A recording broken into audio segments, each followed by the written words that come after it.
Tarique Rahman, Tarique Xiao দেখছিলেন এই শেখ হাসিনার এই অনুষ্ঠানটি, এবং সেই অনুষ্ঠানে অনেকেই বলেছিলেন শেখ হাসিনার বেঁচে নেই, তিনি মারা গেছেন। কিন্তু আমরা যদি দেখি সুলতানুর রহমান সেখানে সশরীরে উপস্থিত থেকে প্রশ্ন করেছিলেন, এবং আমরা একটু প্রশ্নটা শুনি যেখান থেকে স্পষ্ট যে শেখ হাসিনা মারাও যান নাই, তিনি রেকর্ডেড বক্তব্য দেন নাই। আমরা একটু শুনি। They asked me when she's coming.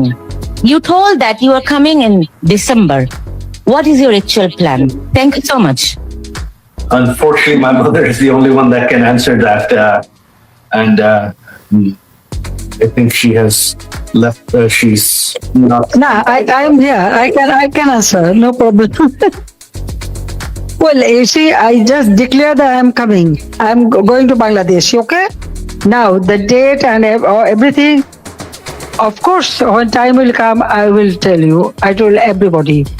They asked me when she আচ্ছা, শেখ হাসিনাকে জিজ্ঞেস করা হয়েছিল যে ডিসেম্বরের কখন আপনি আনবেন, আপনি তো বলেছিলেন। সজীবদের জয়কে এই প্রশ্ন করার পর সজীবদের জয় বলেছিলেন যে আমার মাই একমাত্র এটির উত্তর দিতে পারবেন, এবং শেখ হাসিনা তিনি ভেবেছিলেন শেখ হাসিনা এই মিটিং আর নেই, তিনি বের হয়ে গেছেন। কিন্তু না, তিনি নিজেই উত্তর দিয়েছেন যে না, সময় বলে দেবে, আমি জানাবো। এবং আমরা দেখলাম সাকিব আল হাসানের পেজ থেকে এটি প্রায় 8 মিলিয়ন লোক ইতিমধ্যে দেখেছেন, 1,77,000 মানুষ এখানে কমেন্ট করেছেন।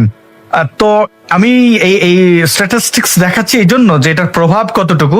আমরা দেখলাম আওয়ামী লীগের পেজ থেকেও এটি শেয়ার করা হয়েছে, আমরা যদি একটু দেখি, এবং আরো অন্যান্য পেজগুলো থেকে, আওয়ামী লীগের পেজ থেকেও প্রায় ব্যাপক, মানে 5 মিলিয়নের মতো লোক দেখেছেন, 1,82,000 কমেন্ট, এবং এখানে শেয়ারের সংখ্যা অনেক বেশি। এফসিসি থেকেও এটি ইয়ে করা হয়েছে, সেই পেজ থেকেও প্রায় 5-6 মিলিয়ন মানুষ, মোটামুটি ব্যাপক সংখ্যক মানুষ দেখেছেন। প্রিয় সাইফুল আমিন ভাই, আপনি কি মনে করেন শেখ হাসিনার এই বক্তব্য থেকে কি আভাস দিলেন? তিনি কি বাংলাদেশে ফিরছেন? কারণ তার এই আয়োজনের পরে আমরা বাংলাদেশে দেখলাম, বা এই আয়োজন চলাকালীন সময় বাংলাদেশে ব্যাপক বিএনপি জামাত শিবিরে ব্যাপক আতঙ্ক দেখলাম, তাদের লেজে গোবর অবস্থা দেখলাম, এই প্রথম দেখলাম প্রেসিডেন্টের সামনে মব হতে। সেই বিষয়ে আমরা যাচ্ছি, শেখ হাসিনার এই বক্তব্য প্রসঙ্গে আপনি কি বলবেন? শেখ হাসিনার এখানে যে তিনটা বিষয় বা 4টা বিষয় যদি আপনি সামনে নিয়ে আসেন, সেটা হলো, একটা হলো যারা সন্দেহ করছিল যে শেখ হাসিনা লাইভে আসবেন না, হ্যাঁ, যারা সন্দেহ করছিল তাদের সন্দেহকে উনি উড়াই দিচ্ছেন। Real live. আপনি সুলতানার প্রশ্নটা যদি দেখেন, সুলতানার প্রশ্ন উত্তরে যে সজীব মনে করেছিল তাকে উত্তর দিতে হবে, কিন্তু শেখ হাসিনা কিন্তু ব্যাক করে এসে কিন্তু উত্তর দিয়েছেন। সো এটা একদম কনফার্ম যে শি ওয়াজ লাইভ। এটা এখন বলতে পারেন যে তিনি ভিডিও লাইভে ছিলেন না কেন, উনি তো, কিন্তু উনি লাইভে ছিলেন, তো উনি তো উনার ভার্চুয়াল অ্যাপিয়ারেন্স তো ঠিক ছিল। সো ইট ইজ, এখন এটা নিশ্চিত যে শেখ হাসিনা ওখানে লাইভে থাকবেন না বলে বলছিল, সেটা কনফিউশন ক্লিয়ার।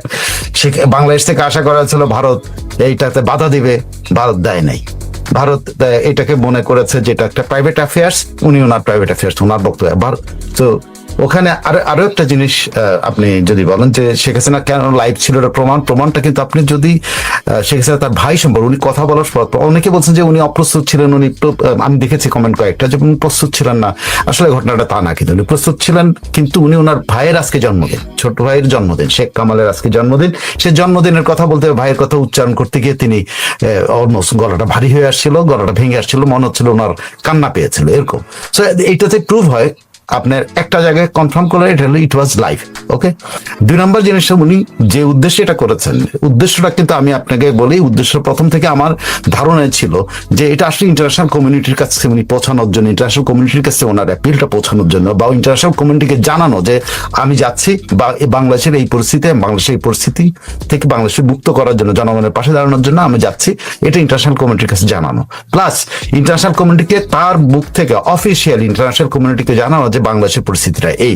তো তিনি সেটাতে, এটা আপনি ইন্টারন্যাশনাল কমিউনিটিতে কতটা সাড়া ফেলবে সেটা আমি জানি না, কিন্তু ইন্টারন্যাশনাল কমিউনিটির মধ্যে মিডিয়া একটা বড় ফ্যাক্টর, যে মিডিয়া ইনফ্লুয়েন্স করে, সেই মিডিয়ার উপস্থিতি আপনি নিশ্চয়ই দেখতে পেয়েছেন। রুমের ভিতরে কোনো জায়গা ছিল না, হ্যাঁ, এমন কোন স্প্যানিশ টিভি পর্যন্ত ছিল, এমন কোন নিউজ চ্যানেল ইন্টারন্যাশনাল যারা ওখানে ছিল না। এবং অলরেডি ইন্টারন্যাশনাল কাভারেজ আপনি যদি দেখেন, বিভিন্ন রয়টার্স সেই সবাই কিন্তু এটা কভার করেছে, সবাই অলরেডি, মানে প্রাইমারি রিপোর্ট সবাই কিন্তু দিয়ে ফেলছে, অনেক পত্রিকাও কিন্তু রিপোর্ট করে ফেলছে, ঠিক আছে, অনেকে বিভিন্ন এজেন্সি থেকে নিয়ে রিপোর্ট করছে। সো এইটা কিন্তু ইন্টারন্যাশনালি কাভার্ড। তো যেই উদ্দেশ্য করা হয়েছে সেই ইন্টারন্যাশনাল দৃষ্টি আকর্ষণ করার জন্য যেটা করা হয়েছে সেটা কিন্তু সফল হয়েছে। তো শেখ হাসিনার দুটো জিনিস এখানে, আরেকটা জিনিস হলো ওনার দেশে ফেরার ব্যাপারটা। দেশে ফেরারটা উনি কিন্তু এখন আর কনফিউশন নাই, কেউ এখন বলতে পারবে না এটা আগস্টে হবে না সেপ্টেম্বর হবে না অক্টোবরে। উনি কিন্তু স্পেসিফিকলি উনি উত্তর দিয়ে বলেছেন যে এই বিজয় দিবস আমাদের মাস, কি বলে আমাদের ডিসেম্বর আমাদের বিজয়ের মাস, সেই বিজয়ের মাসে আমি ফিরছি। এখন এইটা নিয়ে এখন আবার দেখবেন যে আরেকটা আলোচনা হবে উনি তাহলে কত তারিখে ফিরছেন। তো সেইটাও আপনি এজিউম করেন, বিজয়ের মাস যেতে উনি উল্লেখ করেছেন সেখানে উনি কি বলে 16 তারিখ আমাদের বিজয়ের দিন, সেই দিন হয়তো হইতে পারে।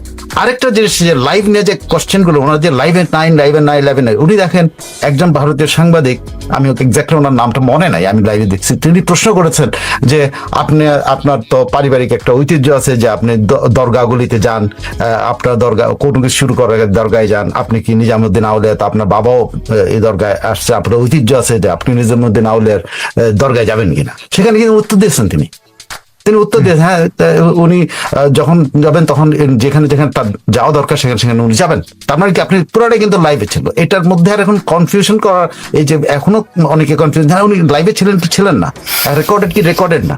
তো তিনটা পারপাস ওনার সার্ভ হয়েছে। একটা হলো উনি ওনার সময়টা উনি জানিয়ে দিয়েছেন, আরেকটা পারপাস হলো উনি ইন্টারন্যাশনাল কমিউনিটির দৃষ্টি আকর্ষণ করেছেন, আরেকটা পারপাস ছিল যে তিনি আসলে লাইভে কথা বলছেন। তিনটা পারপাস ওনার সার্ভ হয়েছে। আরেকটা জিনিস যেটা হলো ইট ওয়াজ রিয়েলি, আপনি যে কথাটা উঠাইছেন যে শেখ হাসিনা যে একটা ফ্রেজ বলেছেন, যে ফ্রেজটা যদি বাংলায় যদি আপনি যদি আসে, বাংলায় যদি করেন সেটা কিন্তু দুর্দান্ত একটা phrase, to save Bangladesh I will return to people, আমি জনগণের কাছে যাব। হ্যাঁ, আই বিলিভ ইন দ্যাম, আমি তাদেরকে বিশ্বাস করি। আই লাভ দ্যাম, আমি তাদেরকে ভালোবাসি। I will return to them, আমি তাদের কাছে ফিরে যাব। যদি এইটাকে স্লোগান, এখন কিন্তু স্লোগান হয়ে যেতে পারে এটা। হ্যাঁ, এখন কিন্তু এটা একটা ফ্রেজ আকার, এটা কিন্তু অনেক প্রচলিত হবে যে ইংরেজিটাই এত সুন্দর, বাংলাটা ইয়াদ করছে যে I will return to people, I believe in them, I love them, I will return to them. Right. Saiful Rahman ভাই, আমাদের সময় স্বল্পতার কারণে কিছু জিনিস একটু স্পষ্টভাবে জানি। তাছাড়া আমি ওই আপনার শেখ হাসিনা যে বলেছেন সেটা একটু দেখি। হ্যাঁ, I believe them, I trust them, and I love them. I will return to them. আচ্ছা, এটার সাইফুল ভাই, সাকিব আল হাসানকে আমি কিন্তু মনে করতাম এতদিন লোভী, মানে স্বার্থপর, লোভী, এবং পলিটিক্সে এসেছে তার নিজের আখের গোটানোর জন্য। কিন্তু সাকিব আল হাসানের এই সময় যে ভূমিকাটা ছিল, তার পেজ থেকে এটি মানে সাকিব আল হাসান যেখানে এত কোটি টাকার স্পন্সর কোনো ইয়ে থাকলে সেই ভিডিও তিনি আপলোড করার ক্ষেত্রে অনেক কার্পণ্য দেখা যায়, কিন্তু আওয়ামী লীগের প্রতি তার ডেডিকেশন কিন্তু এটা স্পষ্ট করে যে তিনি আসলেই এটা এখন তো দুঃসময় তিনি কেন আছেন। আর যে রাজনৈতিক মতাদর্শই হোক না কেন, দলের দুঃসময় বা সুসময় পাশে থাকাটা অনেক কিছু মিন করে।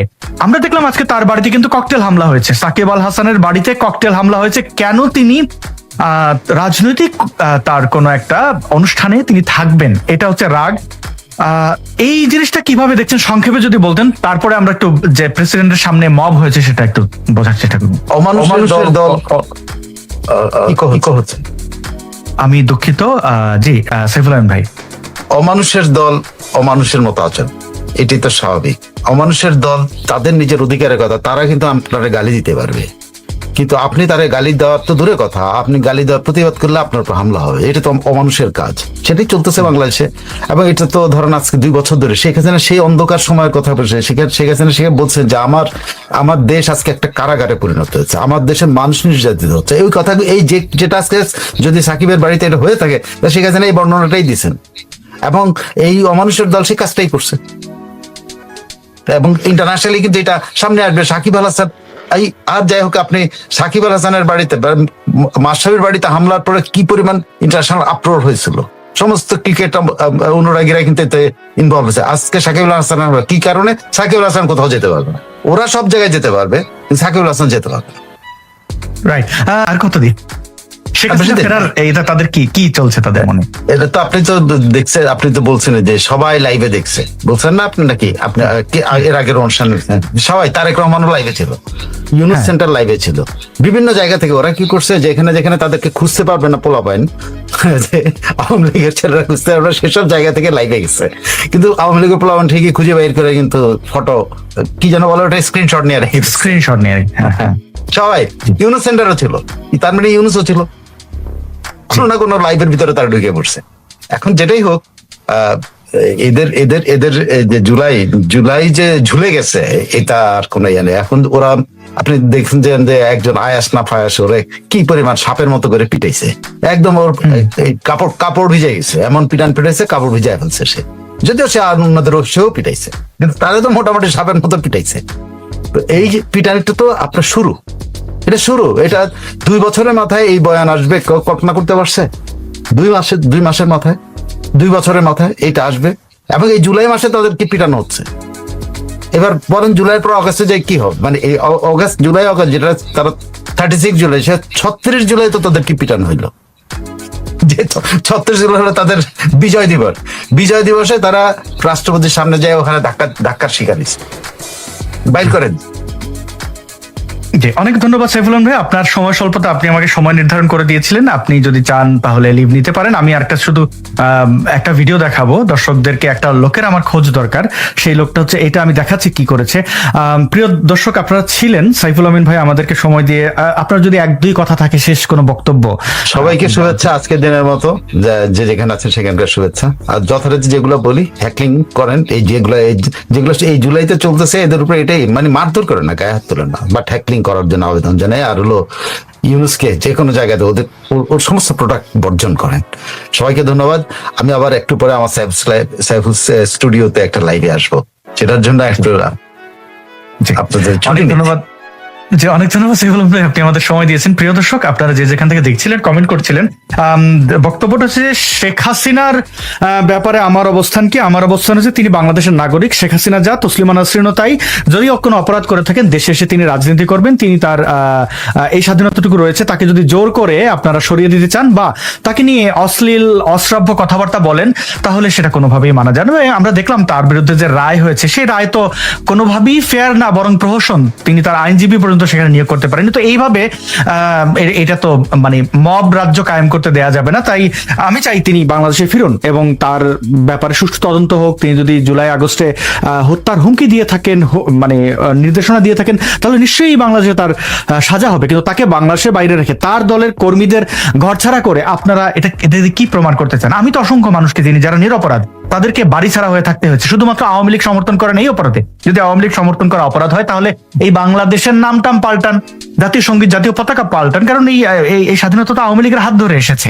হ্যাঁ, আপনি বলতে পারেন যে আওয়ামী লীগের হাত ধরে এসেছে, তাতে কি হয়েছে? তো একই কথা, আওয়ামী লীগের কিছু লোক অপরাধ করেছে, অবশ্যই আওয়ামী লীগের সময়কাল ভালো ছিল না, কিন্তু আপনারা তাদেরকে এই দেশ থেকে মুছে দেবেন, এই দেশে কোথাও দাঁড়াতে দেবেন না, এটা তো মামুর বাড়ির আবদার, এটা তো হতে দেওয়া যাবে না। এইবার আমি দেখাই, প্রিয় বন্ধুগণ, আমাকে একটু হেল্প করবেন, আমি আপনাদের কাছ থেকে হেল্প চাই। হেল্পটা হচ্ছে, আমি এখন একটি ভিডিও দেখাবো, যে ভিডিওতে ভয়ঙ্কর এক ব্যক্তি, এই যে দাড়িওয়ালা, তার খোঁজ সন্ধান আমি চাই। শেখ হাসিনা একজন নারী, সেই নারীর ব্যাপারে কি আচরণ করেছে, এটার জন্য আমার তার সন্ধান লাগবে, মবের জন্য না, তার বিচার হতে হবে। এবং সে কোন পরিবারের, কি তার পরিচয়, এটি আমি জানতে চাই। আপনারা যারা যদি তাকে চিনে থাকেন আমাকে জানাবেন, আমাকে জানানো খুব সহজ। আমার ইমেল অ্যাড্রেস হচ্ছে যে info.asadnoor@gmail.com। আমি চেষ্টা করছি সেই ইমেলটি আপনাদের দেখানোর জন্য। ইয়েস, ইমেল হচ্ছে আপনারা দেখতে পাচ্ছেন info.asadnoor@gmail.com। আপনারা এই ছেলেটির পরিচয় আমাকে জানাবেন। ছেলেটি কি করেছে একটু দেখাই। যদি আমার বয়োজ্যেষ্ঠ কেউ থেকে থাকেন বা আপনারা যদি পরিবারের সাথে বসে এই ভিডিওটি এখন দেখে থাকেন, আমার মনে হবে যে একটু আলাদা করে দেখুন।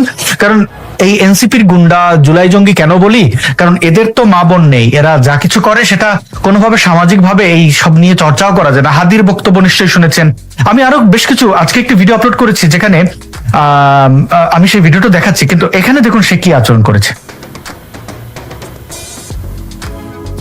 আমি ভিডিওটি প্লে করছি। এটা আল্লাহ, আপা কামব্যাক করছে, ওকে নিয়ে আসলাম। দাঁড়াও, কই নিয়ে যাচ্ছ? হাই হাই, ইন্না লিল্লাহ, তাওফিরুল্লাহ। কি করলে এটা? আমি কিভাবে বোঝাই, ব্ল্যাঙ্ক হয়ে গেছিল। সে খুবই অশালীন একটি কাজ করেছে, বুঝতে দেখেন। ইন্না লিল্লাহ, তাওফিরুল্লাহ। মানে তার নানির দাদির বয়সী একজন নারীকে, তার নিশ্চয় আপনারা বুঝতে পেরেছেন। তো এই ছেলেটির সন্ধান আমি চাই, তার ব্যাপারে আসলেই মামলা হওয়া উচিত। এইভাবে এটা যে কোনো মানে মানে এটা যদি কেউ খালেদা জিয়ার ব্যাপারে করে আমার একই মন্তব্য। এই একই কাজ যখন তারেক জিয়ার মেয়েকে নিয়ে করেছিল আমি কিন্তু তার সমালোচনা করেছি, প্রতিবাদ করেছি। জায়মা রহমানের ব্রিটেনে থাকা অবস্থায় পার্টির ভিডিও মানে ক্লাবে তিনি নাচছিলেন সেটা নিয়ে অশালীন নিয়ে করা হয়েছে। তো এই ছেলেটির সন্ধান আমি চাই, কারণ যারাই করবে, এবং জায়মা রহমানকে নিয়ে নোংরামি করা সেই সকল ছেলেদেরকে কিন্তু অ্যারেস্ট করা হয়েছিল। তো কেন করবে না? আর রাজনীতিতে যদি এরকম পরিবেশ তৈরি হয় তাহলে তো আওয়ামী লীগের লোকজন এনসিপির নেত্রীদের নিয়ে এরকম করবে। আমি এটার পাল্টা কাজ এই জিনিসগুলো করাকে আমি সমর্থন করি না। তাই অঙ্কুরে থামাতে হবে না। যদি আপনি থামান তাহলে এই অশ্লীলতা থাকবে, এই এই অন্যায় এগুলো থাকবে, এবং আমাদের এগুলো থেকে বের হতে হবে। আপনারা প্লিজ এই ছেলেটির সন্ধান আমাকে দেবেন, আমি দায়িত্ব নিয়ে তার বিরুদ্ধে মামলা করার ব্যবস্থা করব। কেউ আইন হাতে তুলে নেবেন না। এবার হচ্ছে এরা কারা, এদের মতো আরেক শ্রেণীকে যদি আমি দেখাই, আজকে আমি একটা ভিডিও আপলোড করেছি শান্তাকে নিয়ে, শান্তা ফারজানা, আপনারা তাকে চেনেন। তো তাকে কিভাবে বুলি করা হয়েছে, এবং সেই ঘটনা একটি ছেলের বক্তব্য আমার দেখাতেই হয়।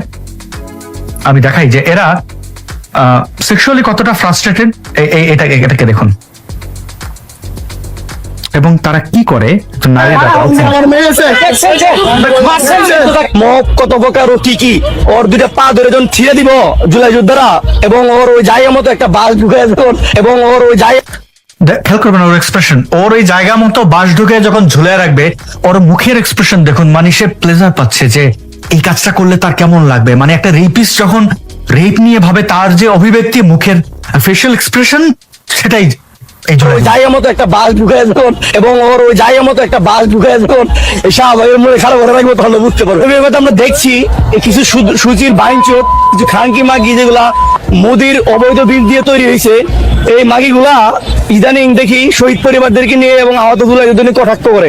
একটা আছে ওর নামে আজকে আমরা মামলা দিয়েছি। আমরা আজকে 3 জন কুট্টালিক খুনি লীগ বাস্টার্ড অবৈধ পতিতার নামে মামলা দিয়েছি, এবং এই 3টা পতিতার জন্য শাহবাগ মোড়ে একটা রুম রেডি করতেছি। বাংলাদেশের জনগণকে আহ্বান জানাবো, আপনারা ফ্রিতে ইনশাল্লাহ এনে আসবেন। খেয়াল করেছেন শাহবাগে রুম রেখেছে যেন তাদের রেপ করতে পারে এসে, তাদের জুলাই জঙ্গিরা। এইটাই হচ্ছে বাংলাদেশের রাজনীতির কালচার।